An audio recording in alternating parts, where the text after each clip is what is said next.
Aloha and welcome to the webinar series of the Center for Chinese Studies and the University of Hawaii and Manoa.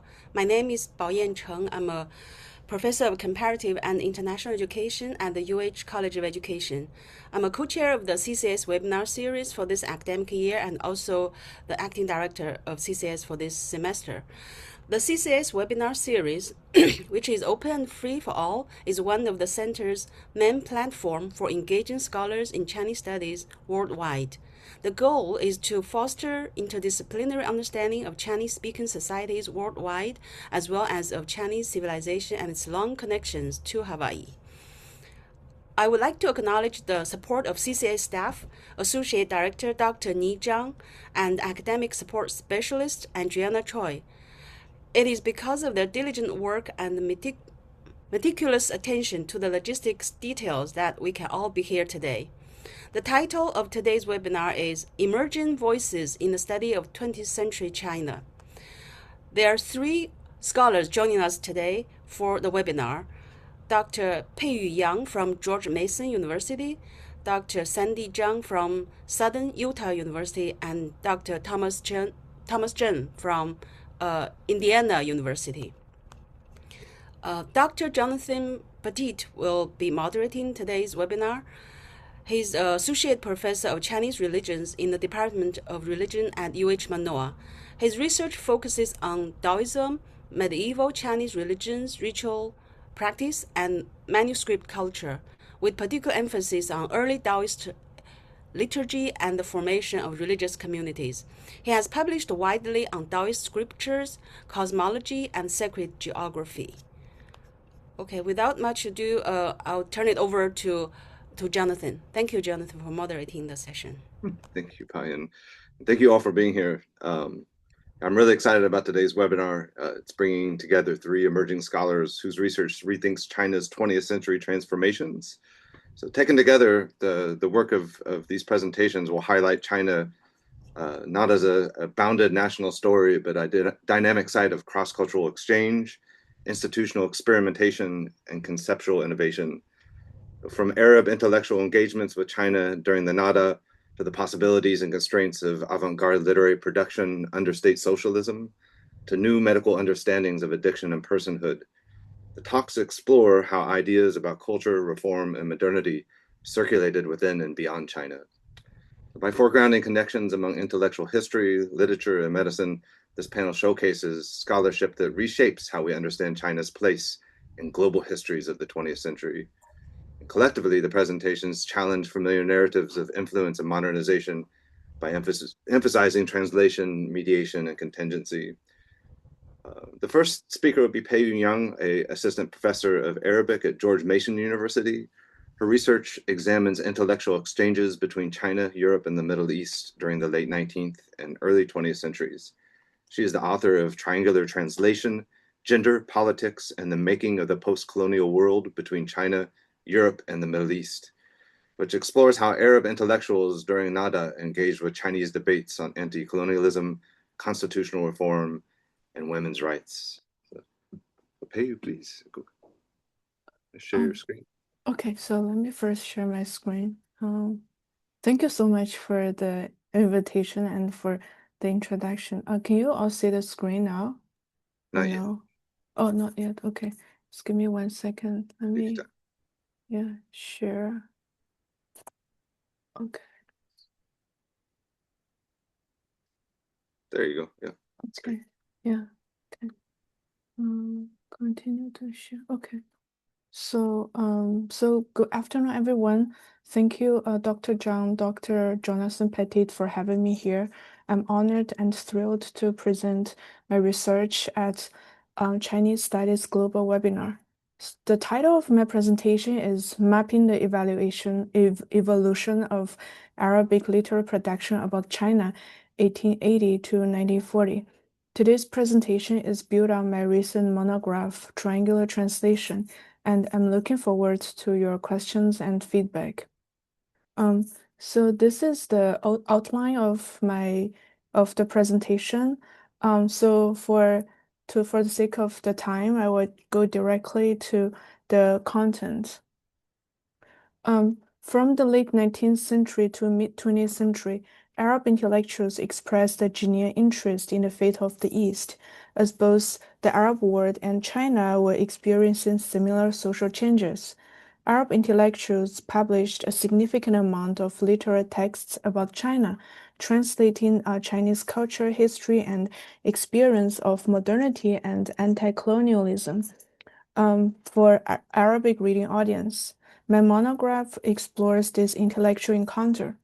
Today's presentation tells the story of how Arabic and Chinese intellectuals tried to reach out to each other to imagine modernity outside of the hegemonic presence of Europe. The protagonists of this story are a group of Arab intellectuals who used an emerging representation of China to further their own political and social causes. They include anonymous Arabic translators and authors who published articles on China in Arabic literary journals, but also renowned Arabic authors who wrote about China, such as George Zidane, who wrote several essays on China's 1911 revolution. It also includes Chinese Hui Muslim scholars who studied in Cairo in the 1930s and 1940s.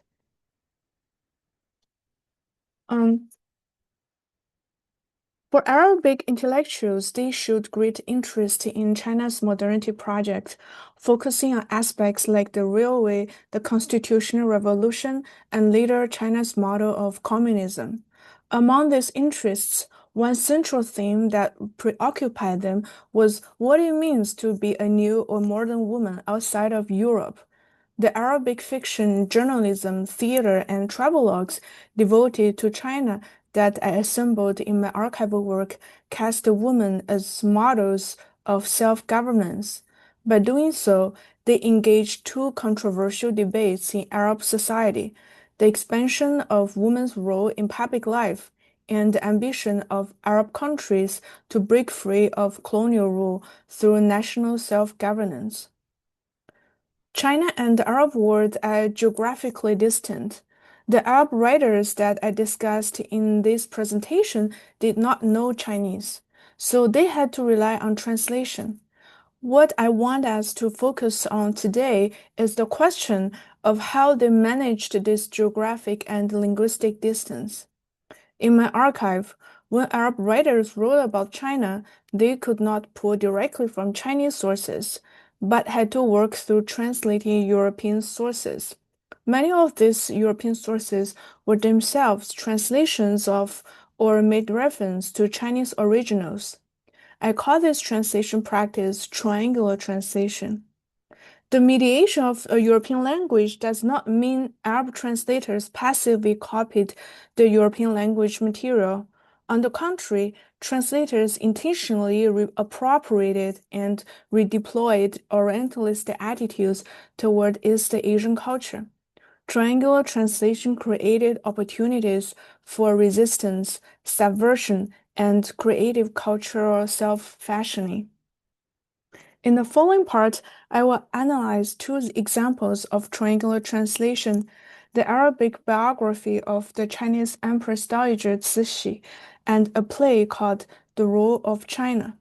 I will also explore how Arab intellectuals use Chinese female characters to project two kinds of Eastern womanhood onto their Arabic reading audiences. These readings will also give us an idea of how triangular translation intertwines with gender.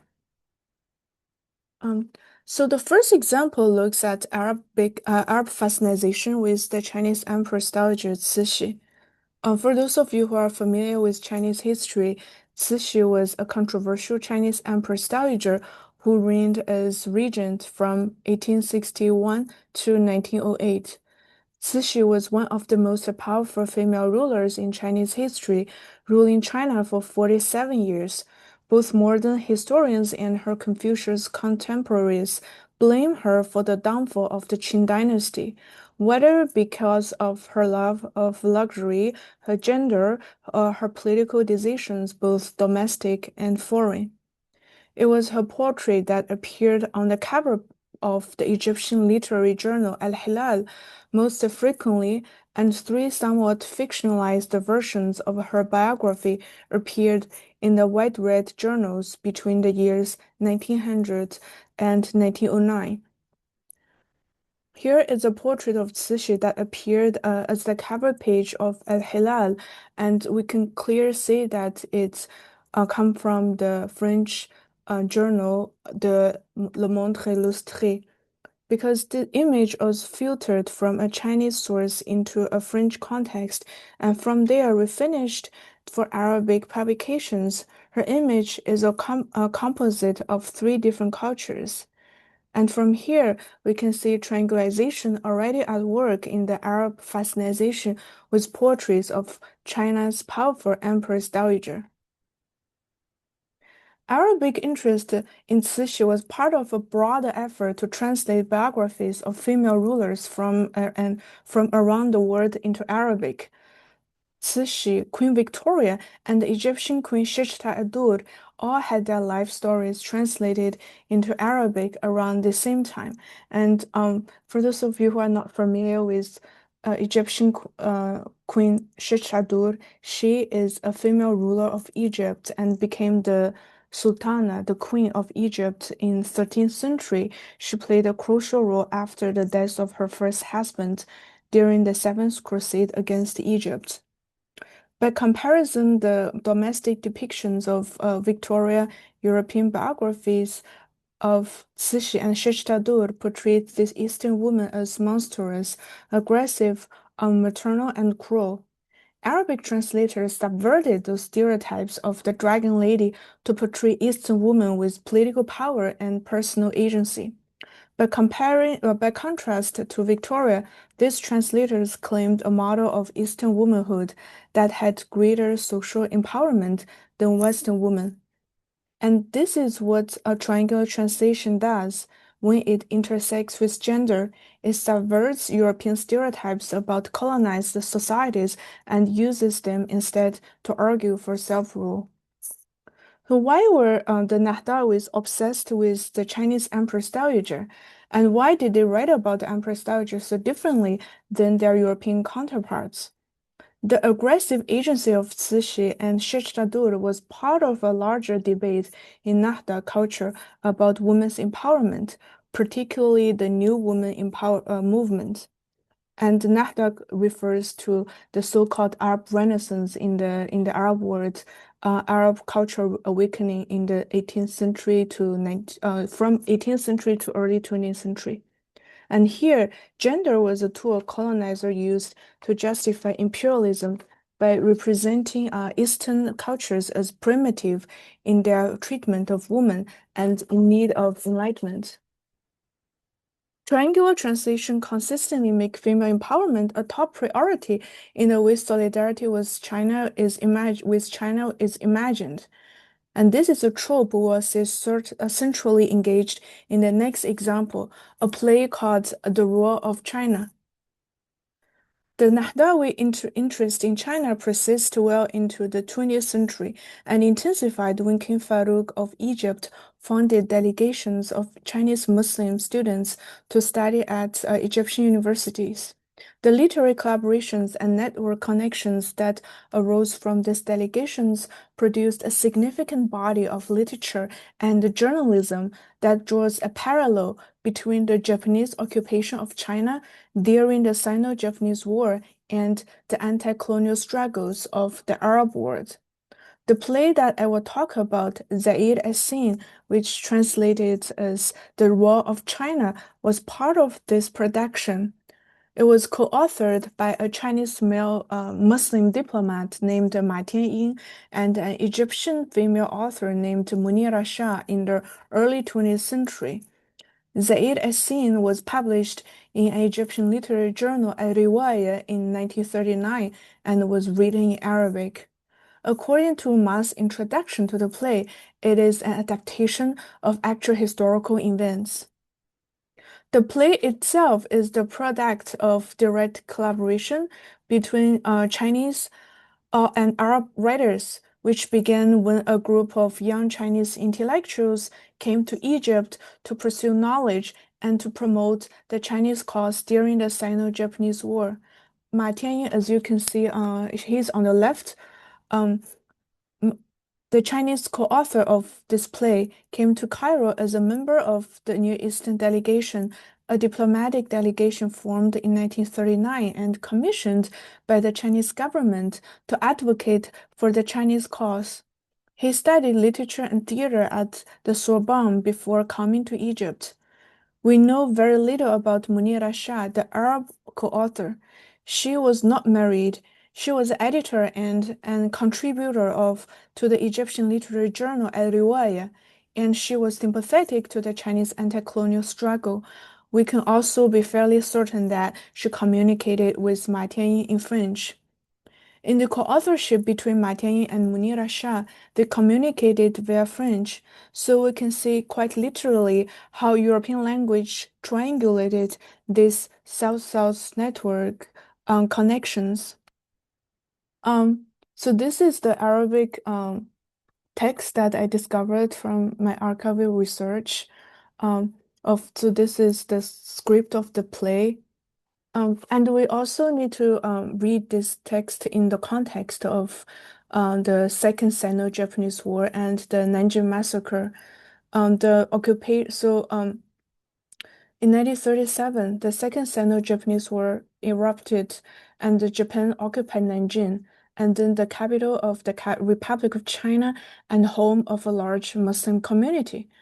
The occupation led to what became known as the Nanjing Massacre, marked by extreme violence. Often referred to as the Rape of Nanjing, it involved widespread sexual assault, torture, and mass killing of women. Arab writers were deeply shaken by this brutality. In the Aid as Seen, the authors responded by portraying Chinese Muslim women not only as victims, but as active participants in militant military resistance.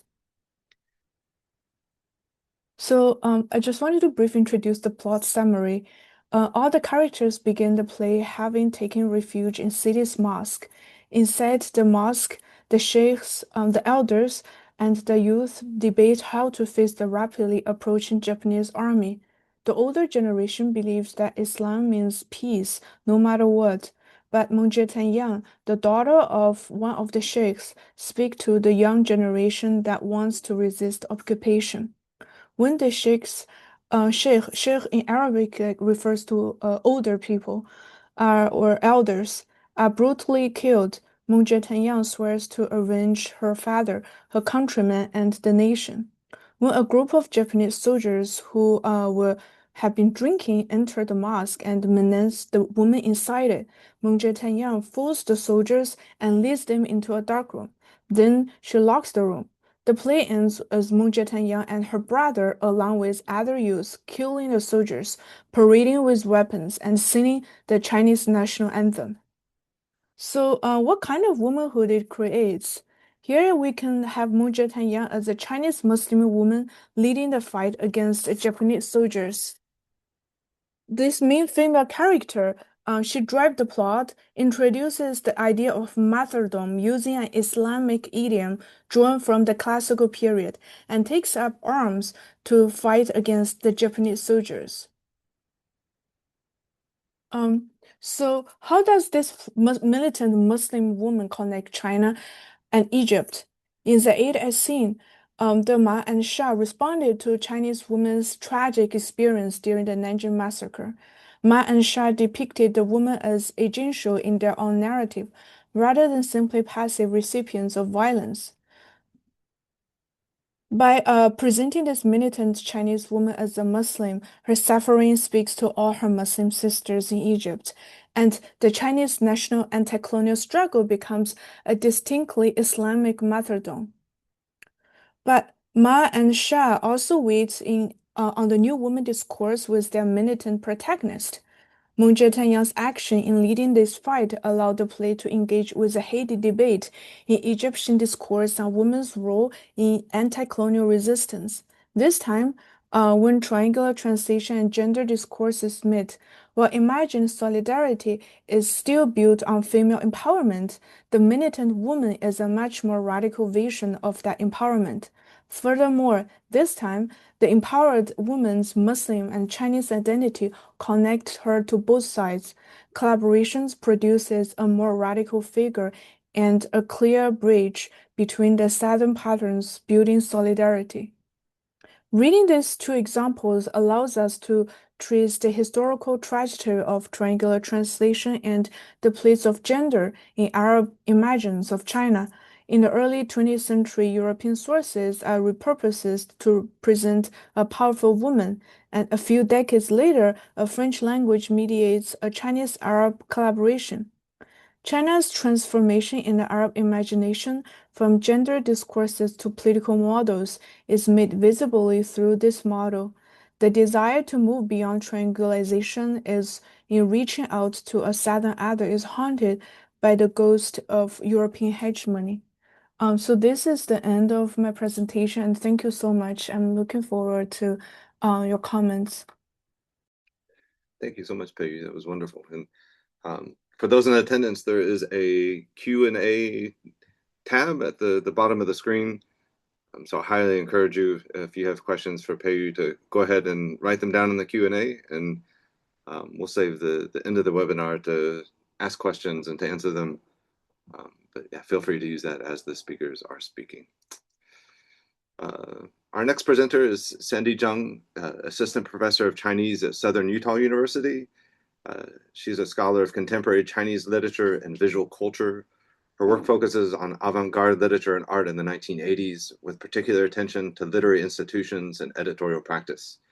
Her research has appeared in journals such as Humanities, Chinese Literature and Thought Today, Third Text, and Prism, and examines how writers and editors navigated censorship and state publishing structures during the Reform and Opening era. Please, Sandy. Yeah. Hey, everybody. Thank you for having me here. And particularly thank you, everybody, for organizing this and putting up everything together to make this happen. Let me share my slides. Okay.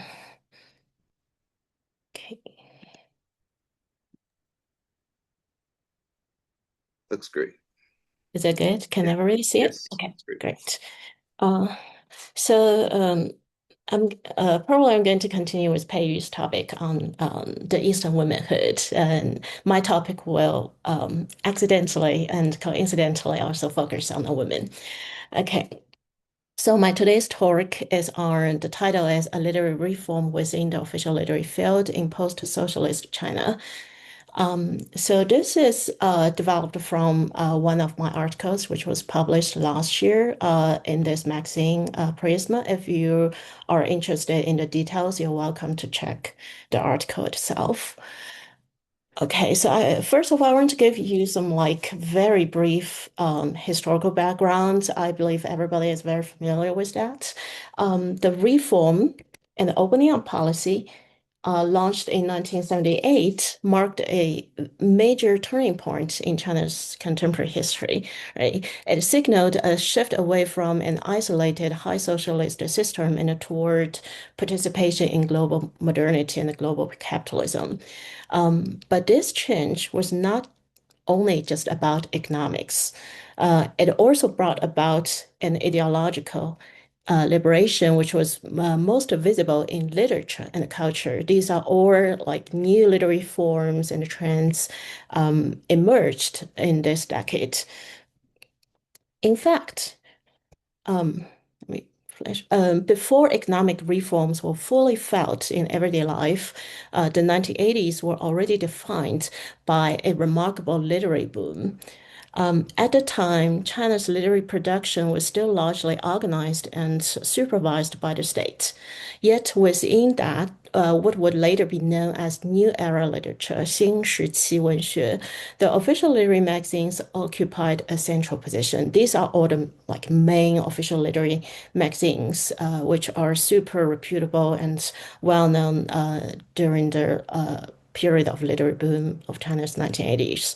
These were the spaces where new writing appeared, where debates about aesthetics unfolded, and where different visions of literature were tested.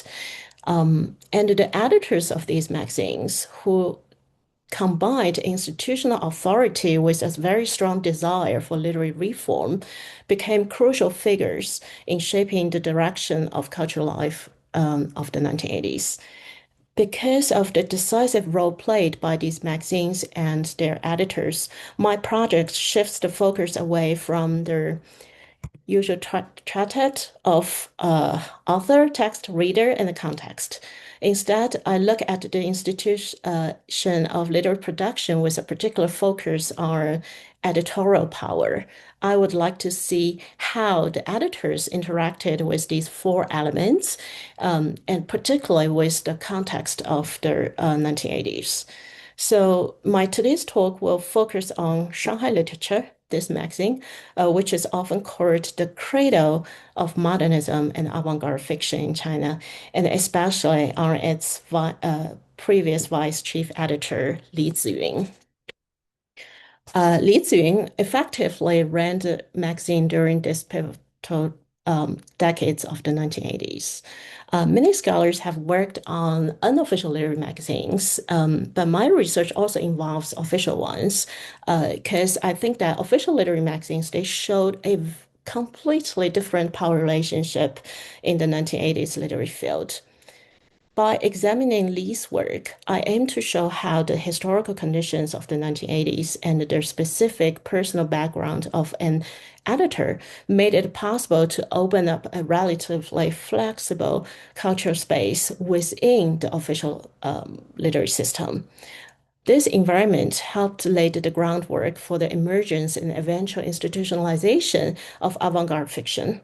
More broadly, the literary flourishing of the 1980s was the result of ongoing ideological and aesthetic negotiation and also struggle within the state-run literary field itself.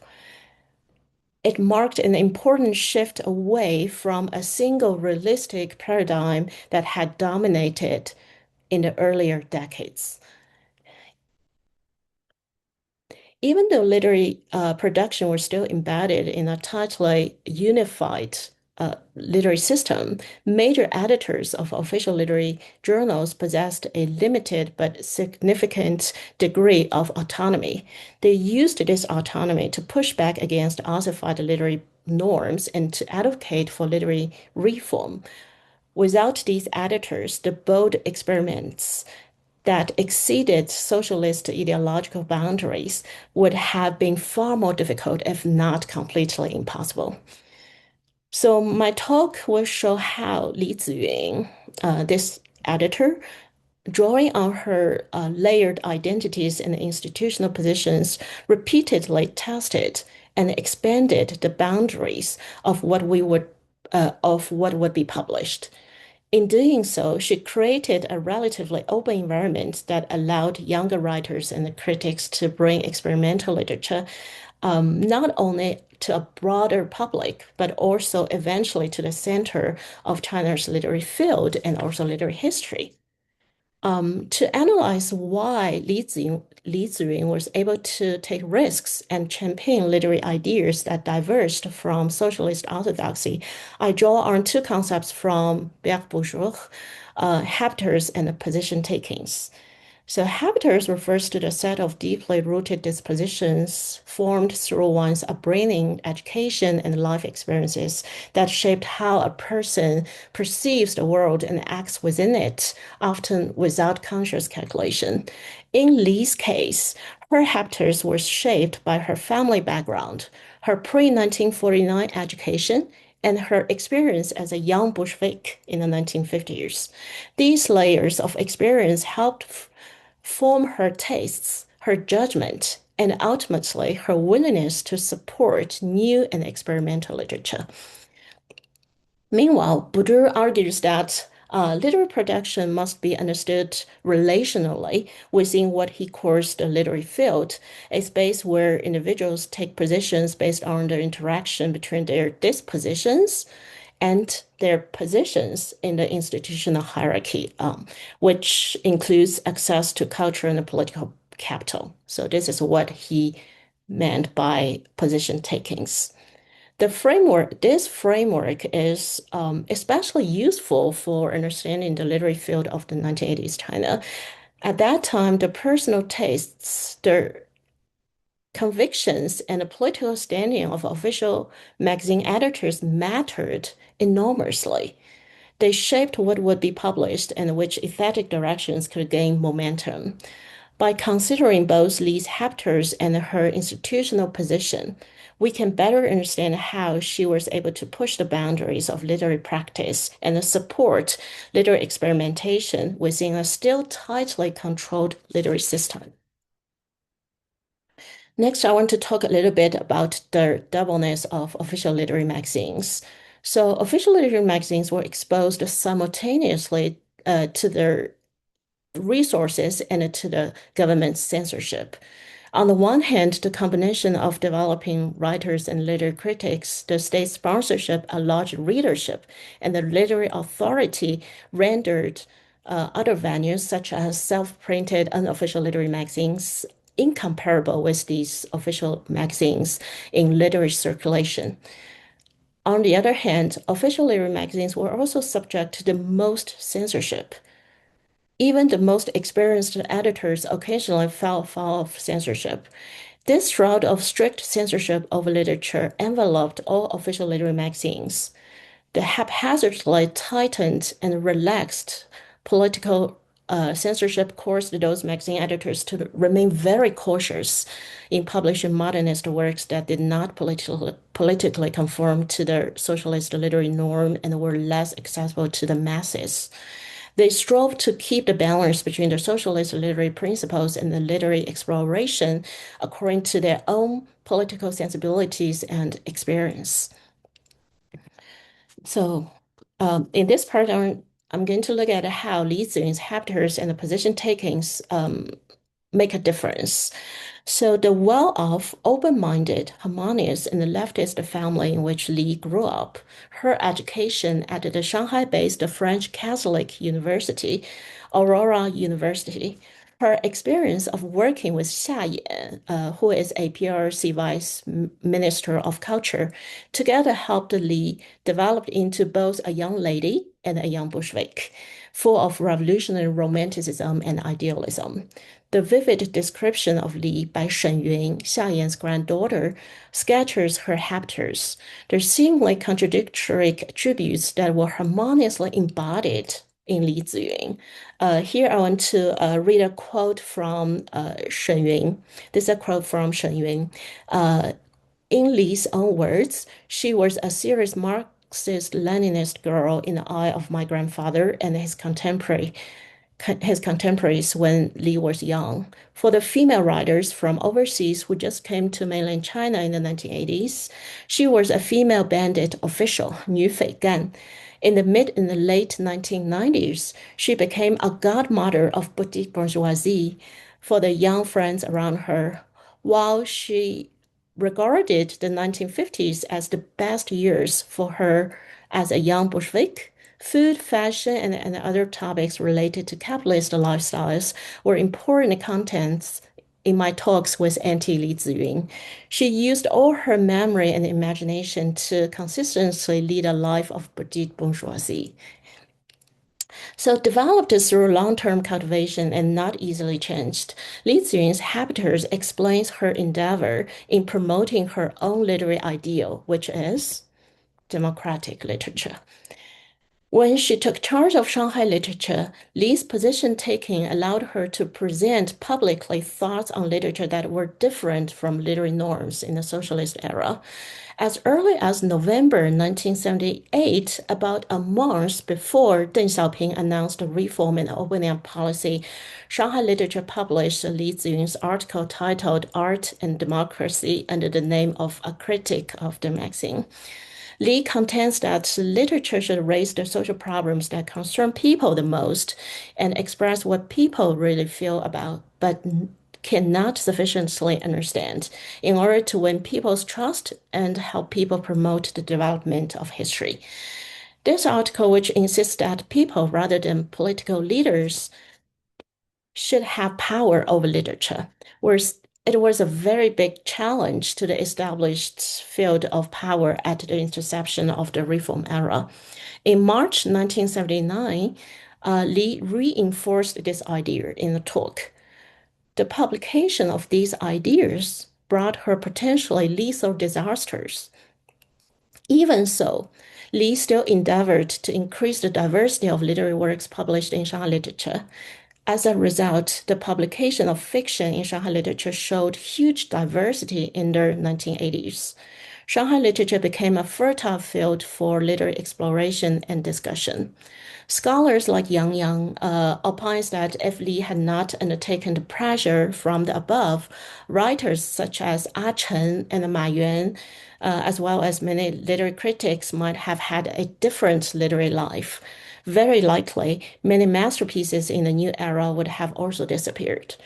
So indeed, Li was an editor of Action, supported by some veteran cultural officials and relying on her own keen observation of the changing political weather. She was among the few editors who had both the political and the cultural capital to challenge the established literary field and politics, and also to bring her democratic literary ideas into practice. In addition to publicly advocating for literary democracy, Li struggling with Beijing's authorities in 1982 to justify modernism as an alternative to the realistic literary orthodox was prerequisite for the emergence of avant-garde fiction 3 years later. Modernism in early 1980s China was highly controversial as an ideological agent rather than simply a literary form. In retrospect to Dao Xingjian's article, Techniques of Modern Fiction, an initial survey, Feng Jicai, Li Tuo, and Liu Xinwu wrote articles in correspondence with each other to further argue for modernist literature. At the beginning of the 1980s, when China was just transitioning from the Cultural Revolution to a reformist era, the modernist theme was politically sensitive.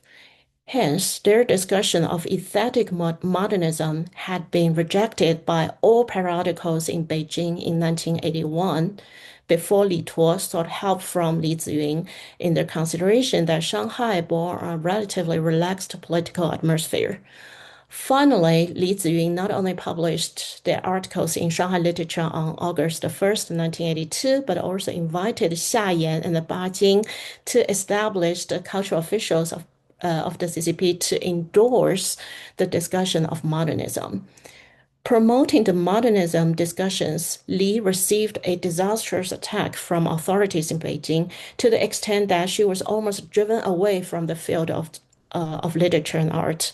Nonetheless, Li insisted on the publication of these modernist discussions. As a result, she successfully legitimatized the publication of these modernist discussions. And these discussions actually predominated the literary field in the second half of the 1980s. So in the following years, various official journals teamed with modernist works. The emergence of avant-garde fiction in 1985 would have been impossible without the justification of aesthetic modernity and the practice thereof, for example. So, however, one should not in the least sense place Li struggling as a parallel to the countercultural rebellion against the official literary system. No, she was not like that at all. Instead, she proposed literary contentions that met the original ideal of the leftist communist revolution and also frequently harnessed the publication of individual literary works by measuring against the constant freezes and source of political directions throughout the 1980s. For example, the publication of Ma Yuan's novella, The Allure of Gandhi's Mountains in Shanghai Literature in February 1985, was not approved by Li Ziyun in the very first place. This novella actually marked the birth of avant-garde fiction at the center of the official literary field. So, through plot contradictions, narrative errors, and memory flaws, and misplaced characters, the fiction dissuaded the readers from believing the social reality that fiction is supposed to reflect. In this way, the novella largely challenged the only understanding of literature in the socialist convention as a mirroring and a sublimating real life. Young literary critics who were unsatisfied with the later experimentations in the first half of the 1980s immediately celebrated the novella for its metafictional form beyond the institutionalist literary paradigm. In contrast, it took quite a while for Li to decide finally to publish this novella. Li's indecisiveness in publishing this avant-garde work was not only because the fiction's aristocratic and elitist temperament contradicted her own idea of democratic literature, but also because Li, as an established literary critic and editor, had lost the critical capacity for literature as such.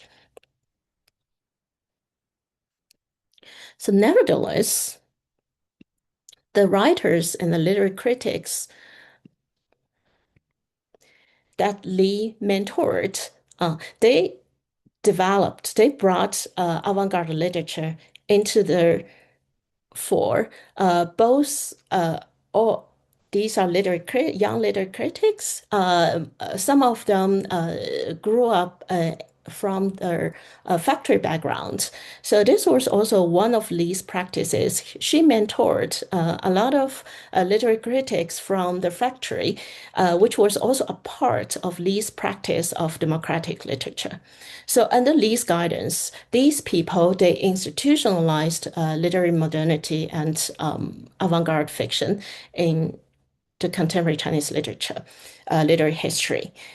Okay, the conclusion.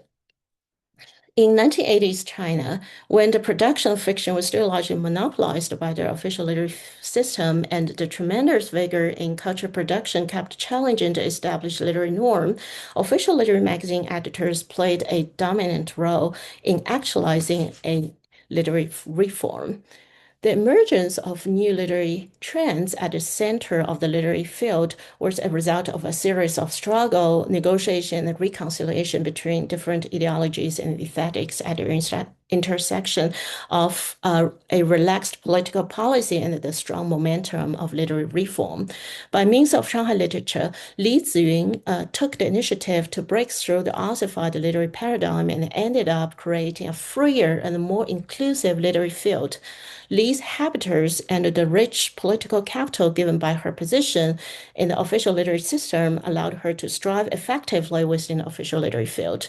In retrospect, the golden age of literature in the 1980s was special, if not unique, in the contemporary Chinese literary history in the sense that it existed in the gap of China's transitioning from a state-plane economy, which also composed the plane of literary production, to the market-oriented economy, while as the desire for reform at all levels of the society created an unprecedented period of political relaxation and cultural vigor, the state-funded official magazines allowed the publication of high literature without having to cater to a commercialized literary order. Okay, this is my talk. Thank you for your attention, and please feel free to ask questions. Thank you so much. That was great. Yeah, for the audience, there's a Q&A button at the bottom that a couple of you have already found, so please keep the questions rolling in. And for now, we'll move to our third presenter, and then we'll do question and answers after that. So our third presenter is Thomas Chen, an assistant professor at Indiana University. He's an interdisciplinary historian of modern China whose research explores the intersections of medicine, culture, political violence, and state formation. His current book project, From Users to Criminals, Creating, Pathologizing, and Killing Drug Criminals in 20th Century China, analyzes how medical and legal frameworks between 1906 and 1953 reshaped understandings of drug use, contributing to the processes of dehumanization and modern state building. Dr. Chen. Hi, can you hear me? Is volume Yes. okay and everything? Yeah. Okay, perfect. So thanks so much for joining us today, everybody. And I'd also like to thank Ni, Jonathan, Bayo, and everyone at the CCS for their hard work organizing this and giving us all the chance to come together and share a bit more about our research. This is my first time really presenting on this topic, so I'm excited to hear more of your thoughts and to share it with all of you. So as you can see from the title of my talk, I'm going to discuss the transformation of the medical and a little bit at the end, briefly, the social meanings of drug addiction in late 19th and early 20th century China. As the photos you can see on the screen show, there's very different conceptions of drug use here, right? And what I want to talk about today is how we go from this relaxing scene, you can see a bit more on the left, to this comic you can see on the right. How do we go from point A to point B? And I'll return to both of these photos in a bit more detail later on in the talk as well. Before we get into the details, I also wanted to give a bit of historical context to ground the rest of the talk. Opium is one of the most studied subjects in Chinese history, particularly in its political and economic dimensions. And what I'd like to talk more about today are the medical and social understandings of opium and drug addiction and how those changed over time. To briefly give a bit of context, as you can see here, after the end of the Opium Wars, the drug explodes across China. Between 1863 and 1906, the Qing imported an average of 8.3 million pounds of raw opium per year. This accounts for roughly 35 to 40% of the total value of foreign goods imported through the treaty ports. It's far higher than basically any other type of commerce. Contrary to perhaps more popular histories or pop narratives, Chinese traders, officials, gangsters, pharmacists, and middlemen are making an absolute killing during these years. They dominate the trade. They make, truckloads of money, basically. Economically, opium is also critical to the revenues of the state. It accounts for 51% of the import taxes collected between 1867 and 1900. By 1906, when the Qing implement their anti-opium edict and really try to slow down and stop opium consumption and production, domestic opium production had risen so dramatically that it actually has slowed almost entirely the demand for foreign importation of opium. At the same time, we see huge rises in morphine, heroin, and cocaine use as well. New networks of trade and drug production and trafficking connect Chinese buyers in China with suppliers in England, France, Japan, and Germany. We have a real kind of globalization of the drug trade at this moment. By the 1920s, as you can see there, China is home to some of the leading narcotics manufacturing sites in the world, with Chinese sites rivaling well-known narcotics production hotspots, such as Dalian, Kobe, Osaka, and Taipei. Alongside this kind of economic boom and development and the economic importance of opium, we also see the flourishing of different social and cultural hierarchies of value when it comes to consumption of the drug. The design and materials used to craft an opium pipe, whether or not you smoked or took opium in a fancy, upscale private lounge or a dirty, poor, and public one, the quantity and purity of the opium you took, the mixtures and specialty blends of different connoisseurs, all of these things served as markers of class and status. So far from being a kind of universal positive or negative, there's this entire ecosystem and ecology of drug use and consumption. At the high end, it's a way to show off your expensive pipe collection in your social circle. On the low end, it's a panacea and a treatment for aches and pains after a hard day's labor. As you can see here, there's a wide variety not only of pipes, but also of other required accoutrements for smoking opium. If you can see here, there's a bowl that people use where you place the opium in. So from this bowl to the scraper here, you use to clean your instruments after you finish. Pipes themselves are made of a variety of expensive and tasteful materials. You've got plain or exotic hardwoods, depending on how much you're willing to spend, inlaid with silver or gems, to ivory pipes, to pipes made out of horn. Some are carved and inscribed, as you can see in this bottom picture here. Others are left blank or plain in order to accentuate the natural beauty of the material.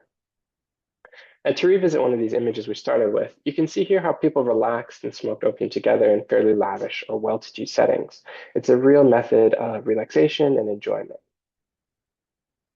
After the Qing enact their anti-opium edict in 1906, we begin to see a real gradual shift in the social acceptability of drug use. By the mid-1910s and accelerating into the 1920s and onwards, we see a real presence in propaganda and public visual knowledge surrounding opium. Now we see much more focus on the dangers of opium and the social harm caused by drugs. We see, in essence, a coalescing of various negative associations around drug use into this kind of broader figure of a drug criminal. And what I want to do in this talk today is to stay here in this early 1920s moment and a little bit onwards, and to think about both the medical, primarily the medical and social ways of thinking about drug use and drug addiction. So this sort of part of the triangle. At the risk of some oversimplification, there's two fairly dominant views of drug addiction at this time. First is for what I call, for convenience's sake, the social view, the idea that your proximity to drugs, your exposure, whether environmentally, if you happen to be around people who use drugs a lot, socially, you know lots of people who do drugs, or culturally or religiously, is more than anything else what influences whether or not you will use drugs. This view is espoused by people like Bingham Dai, who would later earn a PhD from UChicago and teach at Duke University, and who's been called the first Chinese psychoanalyst by some scholars. The second view is what we can call the quote-unquote individual view, this idea that your susceptibility to drug use and drug addiction is rooted in more personal, immutable, racial, biological, moral, or physical characteristics. That the fact that someone uses drugs is itself evidence of that person's moral weakness or depravity. I'm sure many of you are quite familiar with this view. In I think much of the anti-narcotics discourse or narrative in our own present moment, we see echoes and very prevalent reminders of this view even today. And what I want to talk about today is that the individual model of drug addiction comes to dominate discussions, not really because of its efficaciousness in treatment or the fact that it's sort of proven or anything else, but primarily because it helps Chinese medical professionals advance their career and political interests. As you can see here, there's three sort of key planks that medical professionals use in their stances toward opium in this 1920s moment. And each plank concretely advances physicians' interests at the time. First, medical professionals argued that opium actively degenerated people and threatened the hygiene and health of not only current but future generations of Chinese people. As a threat to health and hygiene, naturally opium addicts needed new medical professionals and the expansion of medical resources to deal with them.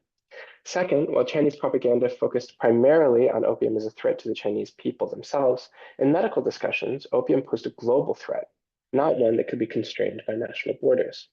By focusing on the global threat of narcotics, doctors were able to push back against social Darwinist narratives that Chinese people possessed a singular weakness, unique among all people, to drugs and addiction. Third, intellectuals and medical professionals cast drugs as an epidemic or a plague that threatened to spread like wildfire. The virulent and unstoppable nature of drug addiction helps Chinese physicians claim entrance into a newly emerging global fraternity of medical professionals, united by their shared expertise and ability and brought together through the overwhelming need to stand against the tide of drugs. Rather than standing divided by nationality. Although, as I'll show you shortly, this never really works that well in practice.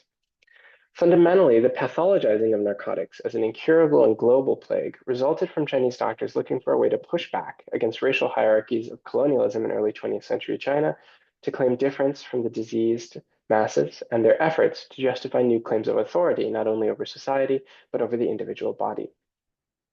And to briefly illustrate, I'm going to go through the example of Dr. Wu Liande, who's one of the most famous doctors in Republican China. Dr. Wu is a Malaysian Chinese doctor who received a medical degree from Cambridge University and studied in Britain, France, and Germany with leading medical researchers. He made his name as an expert in epidemiology in the Manchurian plague of 1910 to 1911 through his efforts to prevent the plague. In the following years, he established China's first modern public health unit, the North Manchurian Plague Prevention Service, and in 1916, he founded the Chinese Medical Association. By 1930, Dr. Wu has become the director of China's National Quarantine Service. He has strong and consistent ties to first the Qing and later Republican governments throughout his career. His work on the plague continues to be medically authoritative to this day, according to microbiologist and historian of medicine William Summers, and historian Bertie Andrews has called him China's most celebrated MD. And what I want to focus on today in particular from his voluminous body of work is two reports he's gave on the subject of drugs and the plague. The first report delivered in 1911 at the Mukden International Conference on the Manchurian Plague, and the second at an international conference in Tokyo in 1925. And I'm going to start with the one in 1925. So this is delivered at the 6th Conference of the Far Eastern Association of Tropical Medicine in Tokyo in 1925, with specialists from across Europe, America, Japan, China, and Southeast Asia in attendance. And as you can see here, he highlights first the importance of medical fraternity and shared expertise in order to combat the global threat posed by drugs and the need to stand together and drive drugs out. He then focused a lot on the superstition of common people as a primary driver for the spread of plagues, and in particular, their indiscriminate uses of opium as a panacea for treating various endemic or epidemic diseases. He singled out regular people's use of opium to treat cholera in particular as dangerous and baseless. What he fails to mention in the report is that far from being nonsensical superstition or just commoner, you know, sort of ill thought out cure-alls, the use of opium and opiate derivatives to treat cholera actually has quite a long medical history in both China and the United States. Doctors and medical professionals regularly prescribed a tonic of opium and milk or opium and water to treat cholera because opium helps slow bowel movements, which in turn prevents the leading cause of death from cholera, which of course is dehydration. Dr. Wu also doesn't provide really any substantive support for his claim here that opium actually spreads epidemics. And to be clear, of course, I'm not advocating for the indiscriminate use of opiate class drugs to combat endemic or epidemic disease, such as cholera. What I wanted to highlight instead is that he dismisses out of hand the idea that the common person can effectively self-medicate outside of the supervision of the medical professional. The medical justification of a particular method of treatment is not based on its efficacy or its sort of track record in curative properties, but instead based on who prescribes the use. In this case, Dr. Wu wants only for opium to be used under the prescription of the doctor. Next, drawing on his own personal experiences and expertise, he claims in his 1925 report that drug users caused and were responsible for the spread of the Manchurian plague of 1910 to 1911, which killed roughly 60,000 people and had a near 100% mortality rate. Despite these claims, in fact, if we look, plague transmission actually has far more to do with Manchuria's exploitation by several imperial projects and its forcible integration into global fur markets. Dr. Wu's own autobiography, contemporary medical conferences on the plague, and historical research by scholars have all found that the plague originated when hunters unfamiliar with the local area caught the plague from hunting diseased Siberian marmots or ptarmigans. In fact, if we take a closer look, at Dr. Wu's report directly after his efforts to stop the plague in 1911, an entirely different picture emerges to his report from 1925.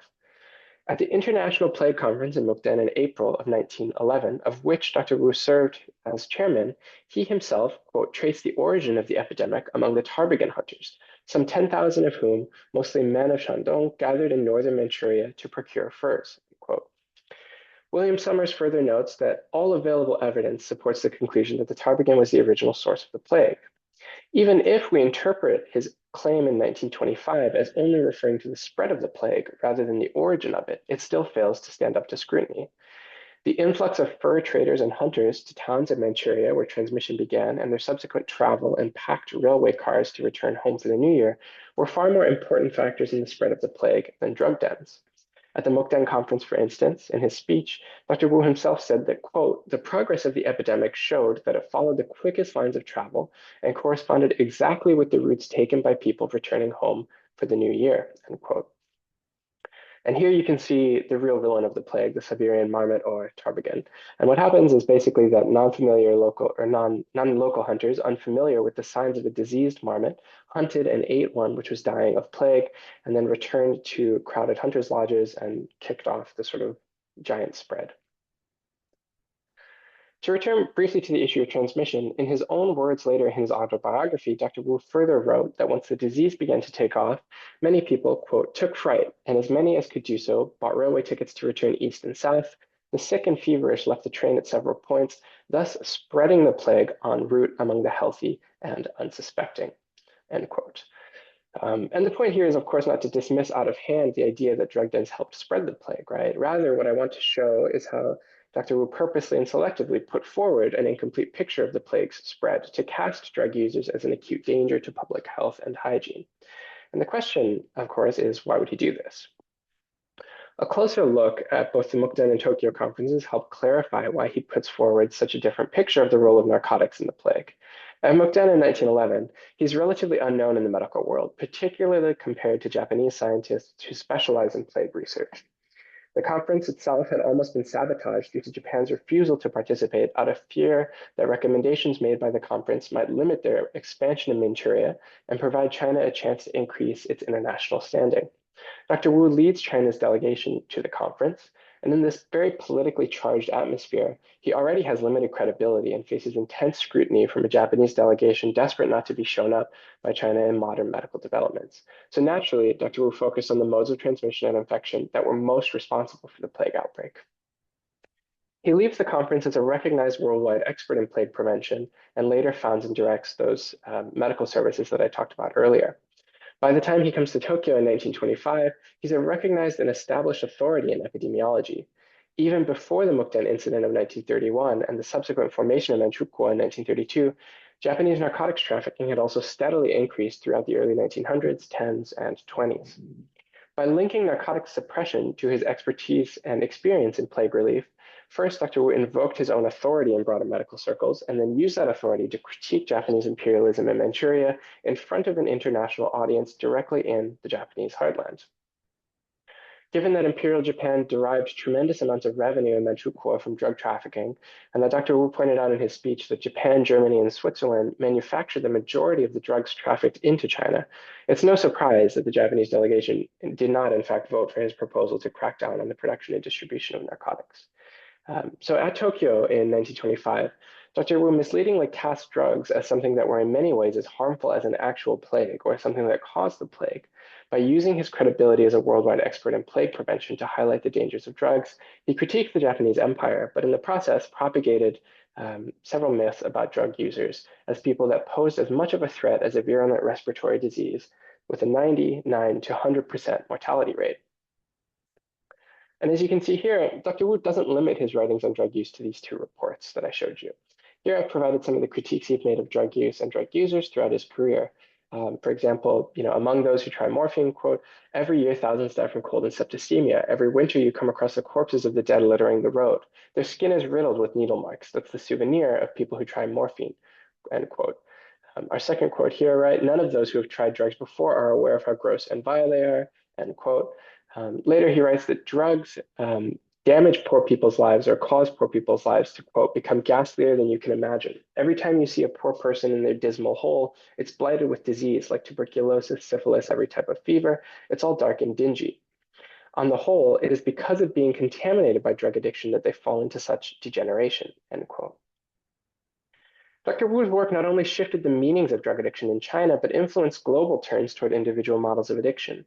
For example, a special committee of the United States Department of the Treasury issued a report in 1923 titled, quote, The Traffic in Habit-Forming Narcotics Drugs, end quote, that quoted Liande quite extensively to argue that drug use in the United States should be curbed because, quote, the habit of smoking, of opium smoking or of opium eating is morally and physically debasing, end quote.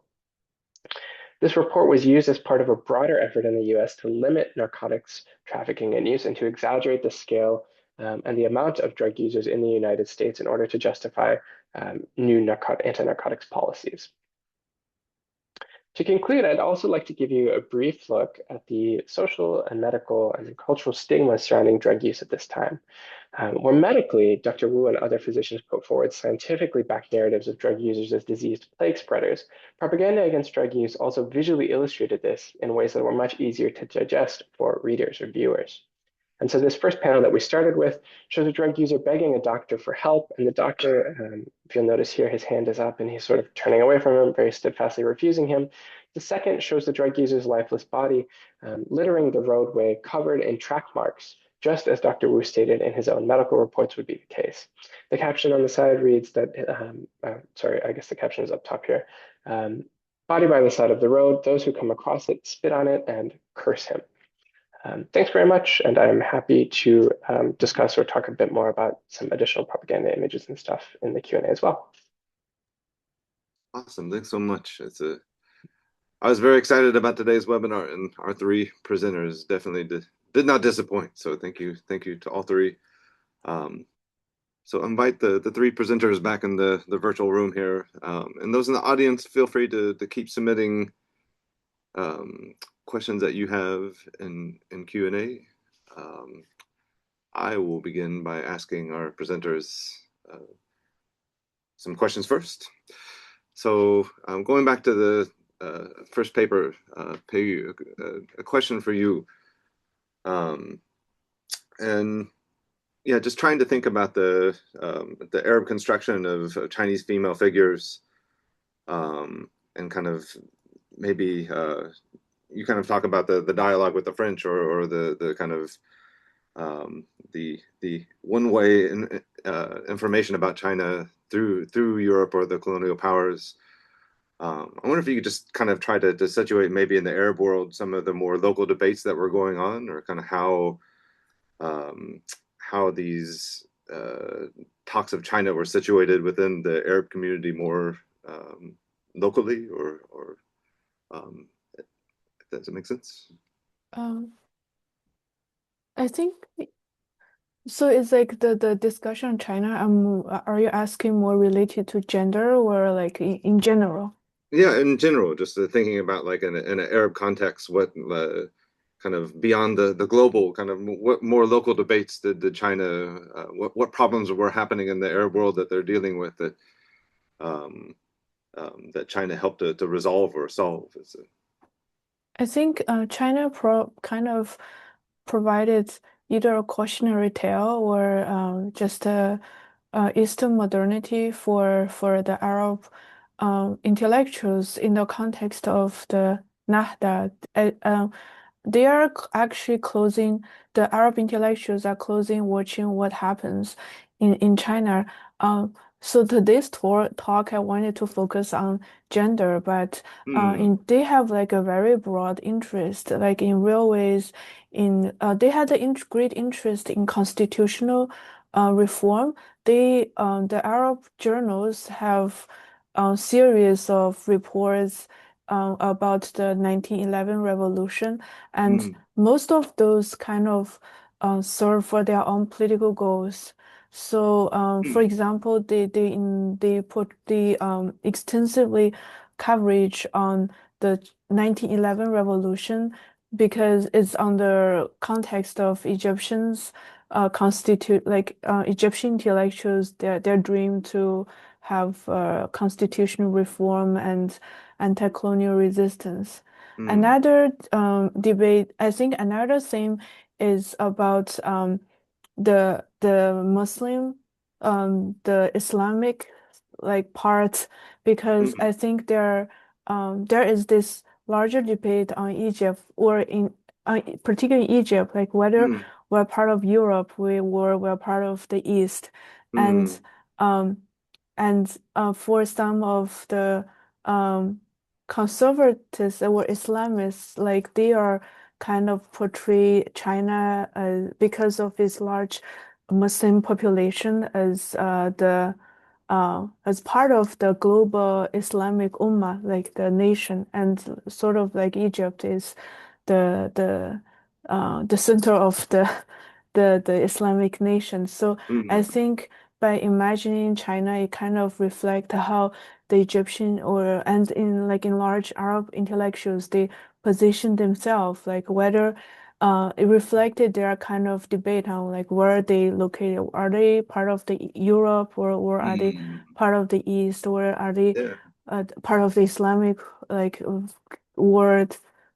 Yeah, that's super helpful. That's a very important piece for my understanding. I think all three of the talks, I kind of would like to press all three of you, and I'll begin to you, Peiyu, and then we can move on to Sandy's paper to try to kind of connect some of these recent and modern histories with what's maybe going on in the contemporary world. So, Peiyu, I know you mentioned that the kind of Orientalist or the kind of colonial frameworks that people were thinking through maybe 100 years ago, and China was situated with Egypt, and then you have like the Europe. Thinking back to that slide where they're split apart, kind of take us down maybe to today. Like, how do you see those, like the dynamics of how those are shifting, or are they kind of within the Arab world? Or the image of China is like a if it's changing, what's changing it, or is it remain the same? Thank you for the question. I think triangular translation definitely exists in the current South-South connections. Like for us, for example, like a subject from the global South try to reach another subject of the global South, they have to interact in English, like if they don't know each other's language. Um, but I think I'm also interested in the flattering of this triangle, like particularly in the current days with the Belt and Road Initiative, you see a huge investment, particularly in Gulf countries and in China, in kind of the language training, to kind of train the next generation of experts either in Chinese language and culture or like vice versa. So we see like nowadays in Saudi Arabia, Chinese language is part of their school curricula. That's And right. then in China as well, there are more than 30 universities have Arabic language department. And that was like one of the generations like trained like locally trained in China and had the rigorous Arabic language training. So definitely like there are the triangulation is flattering, but somehow like the hegemony is still there. So I would say like it's a mixed. That's great. Thank you. Great answers. Sandy, moving to your paper, I kind of maybe the two questions for you are parallel to the questions for Peiyu. The first one, thinking about, I really enjoyed the kind of the power of the editorial hand and kind of the way that it was shaping society in the late 70s and early 80s. I guess one question, trying to give some kind of context of thinking about other literary frameworks or other literary contexts beyond avant-garde. So kind of how would you situate the editor Li's the dynamics there with other types of literature? And then, then also if you could kind of tie it down to 40, 50 years later, how do those, the risk, to think, I guess to think about it in a negative way, if she hadn't taken those risks or she hadn't engaged in this kind of struggle, what would China look like today? Oh, wow. Okay. Usually we don't want to presume to history what would That's all right. happen. Yeah. But I would say either all those like literary experimentation will happen in other channels, in unofficial literary magazines, self-printed, self-published official literary magazines. Actually, that happened, right? Particularly in the field of poetry. And or the avant-garde fiction would or literature would come out later. Not as early as in February 1985, later in other official literary magazines. But there was not just Li Ziyun. Li Ziyun just an example. There are a group of editors such as Beijing Literature Zhu Wei, right, and Chen Yongxin of Harvest. They all together, they wanted to conduct a literary reform. Shanghai Literature just an initiation. It started it and it started to allow all those experimental literature to be published in official literary magazines. And then later on, other editors, they enlarged it and developed it a lot.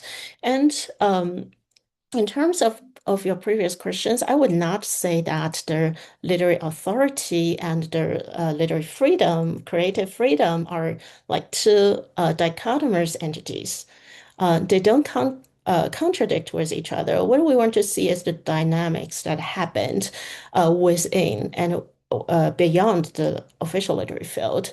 So even in the reform within the literary field, we can see a lot of like power relations and struggling, like what I said between Shanghai and Beijing, and its fears as much as outside. And those cultural officials, such as Xia Yan, Bajing, Li Ziyun, as I mentioned, they were not less concerned about literary reform compared with those so-called unofficial poets and literary writers, right? So they were at the front line of initiating and propagating this all kind of like literary reform. Just what they had more resource and they had a little bit more power and to realize this, right? I think they played a very important role in also in institutionalize the so-called non-socialist literary works, not just avant-garde, but also other literary trends in the history of contemporary Chinese literature. Mm, Yeah. that's great. Thank you so much. It's a great answer. It's and maybe moving to Thomas, your paper. Again, just if you can, like maybe help us connect what you're, I think one of the striking slides where you have like the two different images of the opium user, right? The land of relaxation and um, the outcast. So I'm kind of wondering and thinking about Dr. Wu and towards the end of your talk, and his approach to framing drug addiction as a kind of global threat. And if you could tie that down to what looking to the present day or even the subsequent decades, if not the present day, how do this idea of a global threat reflect patterns that we see and how medical authority intersects with national or international policy? Sure, yeah, that's a great question. I think really it's striking to me how much of the rhetoric is quite similar to what we see in the present day, right? This idea that drug users are not just kind of a threat, but sort of a unique threat that has a particular kind of dehumanization and stigma attached to it, right? Especially because it's quite a recent, it's really only within the last, I guess now it's like 130 years, but roughly like 100, 150 years that this kind of understanding of drug use has come to dominate the ways that governments, doctors, medical professionals, socially and culturally that we think about drug use. This idea that once you start taking drugs, you're kind of forever within their hold or their grasp or their grip, right? And you're always subject to permanent relapse. You can't be trusted. All of these different types of rhetoric, right? You see it in the news. You see it in governmental policy orders. You see it in the kind of indiscriminate violence that people use to either talk about drug users or the governments use to police them, whatever it might be, right? And so I think there's a real kind of resonance there between really the ways that this gets started, right? This is kind of one of the really earliest changes in the transformation of drug addiction, and it becomes really influential as we keep working through the rest of the 20th century and into today. So I think, if you look, for example, at US drug policy, or if you look at, um, you know, Chinese drug policy, right, there's very similar patterns of dehumanization and this idea that you really can't trust a drug user, this idea that once somebody starts using drugs, it's only a matter of time before they use it again, right? The idea that you are really subject to constant monitoring, that you're liable to relapse at any time, this idea that you're very different from the rest of us, sort of permanently different from the rest of us, and that in turn, an active drug user is not only someone not to be trusted, but somebody who deserves a certain level, depending on where you live, right, of state violence, whether that's incarceration, whether that's corporal punishment, whether that's, in some cases, execution, right? And so I think there's real sort of continuities there in the ways that we think about drug use. I know this is unfair because it's like you didn't present, but it's only like I'm thinking just 2 decades after, the kind of your particular topic is, in early communist China, where the Western medical narrative is, that's really challenged, or kind of this incorporation of traditional Yeah, medicine. So can you just speak like real quick, like of course. what happens to what you're speaking of? What happens a couple decades later? Is it like So my book is usually about this kind of 1906 to the early 1950s period because I'm interested in tracing the transformation of the meaning of drug use during this moment, right? And so in the early communist years in the early 50s, what you see is a real kind of culmination of these narratives, right? This idea that the drug user is diseased, damaged, dehumanized, this kind of subhuman thing against which we can define a normal, healthy, productive socialist citizen. This really kind of comes to the fore. And of course, there's some repudiation of earlier stuff, but there's a lot of continuity and there's a lot of building on earlier both propaganda and medical work. So just speaking medically, right, if you look, one of my chapters looks at clinics in the early 1950s in China and what it's like for a drug user to go into one of these clinics, what kinds of treatments they undergo, what kind of stuff happens to them. And you see sort of really remarkable continuity in the same idea that they can't be trusted, right? And so the types of monitoring that they undergo, the types of, even just down to the ways that the clinic itself is constructed, it's constructed almost entirely around the idea that you can't leave these people alone and they can't have any contact with the outside world. They have to be kind of in this semi-carceral space under the supervision of the doctor, right? And so you see, I think, ultimately the real culmination of medical authority as well. This early 1900s moment, you see much more like contestation for medical authority, right? Part of why Dr. Wu is so sort of adamant against this is because it's one way he can gain more medical authority, right? There's a really contested moment in this early 1900s between traditional Chinese medicine and Western medicine. And by the 1950s, you know, this is not resolved by any means, right? But the authority of the medical professional, whether a Chinese medical professional doctor or a Western medical practitioner, is much more absolute, right? And so the authority of the doctor over the patient in particular and over the drug user is sort of a bit greater. And so you see large public campaigns against drug users happening across China in the early 1950s. These culminate in big public trials, struggle sessions against drug users. You have their sort of the ones that are picked up in sweeps. They're sent to these rehabilitation clinics where they're incarcerated for a number of years and then let back out. Yeah, I actually published a chapter on this in just last year. So if you're interested in the 1950s stuff, you can take a look. It's open access as well. So it's yeah. That's great. Yeah, I think we could keep going. These three papers are really great, but we've kind of reached the end of this webinar. These are recorded and uploaded to YouTube. So I know Peiyu mentioned the Belt and Road. We just had a Belt and Road webinar last month, so you're welcome to go on our website. And Baoyan will tell us about the upcoming series in the spring before we leave. Yes. Thank you, Jonathan. Before doing that, I would like to thank all of our panelists for a highly informative and insightful webinar. And all the three presentations covered a wide variety of important issues in 20th century modern China. And thank you all for sharing your in-depth research based on very solid and extensive field work and archival work. So thank you. And thank you, Jonathan, for doing a great job facilitating the discussion and moderating the session. And also thank you all in the audience for your presence and support.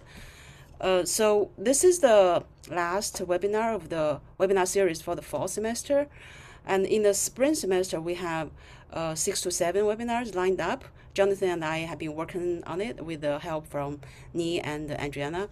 So once finalized, we will be sending out the information. So please stay tuned for the final program of our spring webinar series.